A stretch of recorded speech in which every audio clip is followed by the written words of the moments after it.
त्रयाणां देवानां त्रिगुणजनितानां तव शिवे भवेत् पूजा पूजा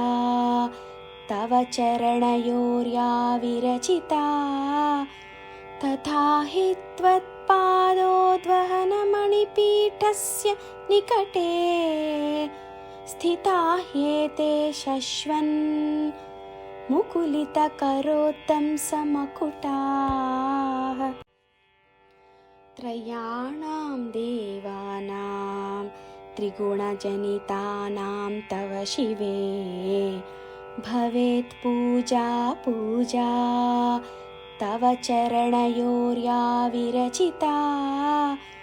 तथा हि त्वत्पादोद्वहनमणिपीठस्य निकटे स्थिता ह्येते शश्वन् मुकुलितकरोत्तंसमकुटाः। त्रयाणां देवानां त्रिगुणजनितानां तव शिवे भवेत् पूजा पूजा तव चरणयोर्या विरचिता तथा हि त्वत्पादोद्वहनमणिपीठस्य निकटे स्थिता ह्येते शश्वन् मुकुलितकरोत्तंसमकुटाः। त्रयाणां देवानां त्रिगुणजनितानां तव शिवे भवेत् पूजा पूजा तव चरणयोर्या विरचिता तथा हि त्वत्पादोद्वहनमणिपीठस्य निकटे स्थिता ह्येते शश्वन् मुकुलितकरोत्तंसमकुटाः। त्रयाणां देवानां त्रिगुणजनितानां तव शिवे भवेत् पूजा पूजा तव चरणयोर्या विरचिता तथा हि त्वत्पादोद्वहनमणिपीठस्य निकटे स्थिता ह्येते शश्वन् मुकुलितकरोत्तंसमकुटाः। त्रयाणां देवानां त्रिगुणजनितानां तव शिवे भवेत् पूजा पूजा तव चरणयोर्या विरचिता तथा हि त्वत्पादोद्वहनमणिपीठस्य निकटे स्थिता ह्येते शश्वन् मुकुलितकरोत्तंसमकुटाः। त्रयाणां देवानां त्रिगुणजनितानां तव शिवे भवेत् पूजा पूजा तव चरणयोर्या विरचिता तथा हि त्वत्पादोद्वहनमणिपीठस्य निकटे स्थिता ह्येते शश्वन् मुकुलितकरोत्तंसमकुटाः। त्रयाणां देवानां त्रिगुणजनितानां तव शिवे भवेत् पूजा पूजा तव चरणयोर्या विरचिता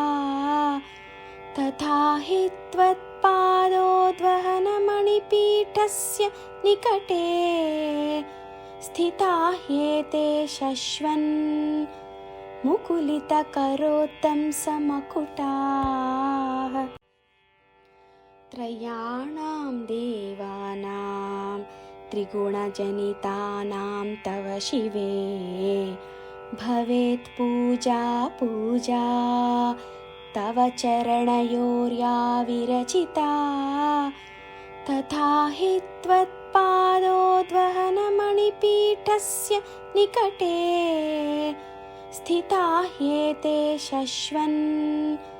मुकुलितकरोत्तंसमकुटाः। त्रयाणां देवानां त्रिगुणजनितानां तव शिवे भवेत् पूजा पूजा तव चरणयोर्या विरचिता तथा हि त्वत्पादोद्वहनमणिपीठस्य निकटे स्थिता ह्येते शश्वन् मुकुलितकरोत्तंसमकुटाः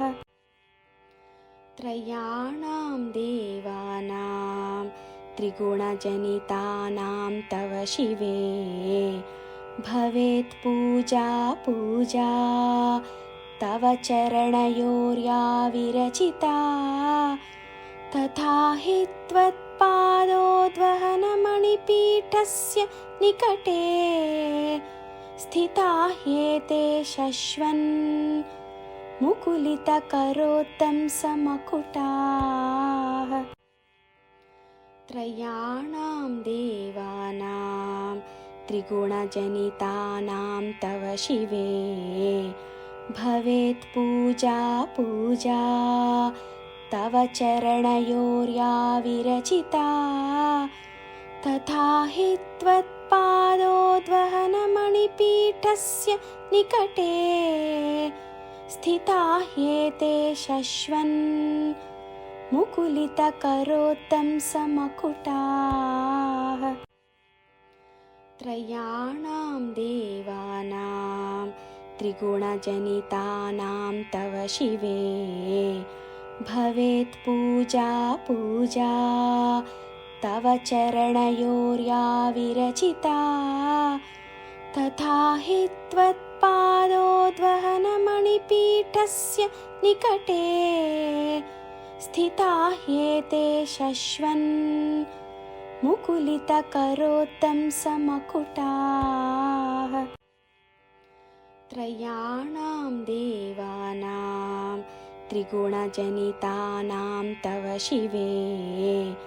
भवेत् पूजा पूजा तव चरणयोर्या विरचिता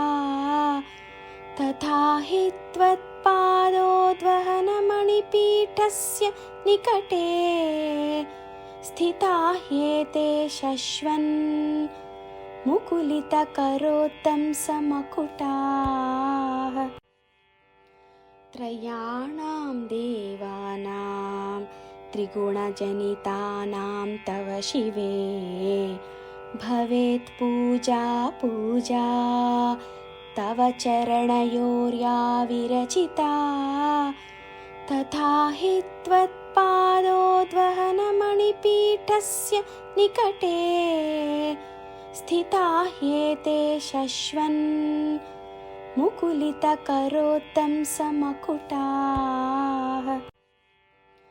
त्रयाणां देवानां त्रिगुणजनितानां तव शिवे भवेत् पूजा पूजा तव चरणयोर्या विरचिता तथा हि त्वत्पादोद्वहनमणिपीठस्य निकटे स्थिता ह्येते शश्वन् मुकुलितकरोत्तंसमकुटाः त्रयाणां देवानां त्रिगुणजनितानां तव शिवे भवेत् पूजा पूजा तव चरणयोर्या विरचिता तथा हि त्वत्पादोद्वहनमणिपीठस्य निकटे स्थिता ह्येते शश्वन् मुकुलितकरोत्तंसमकुटाः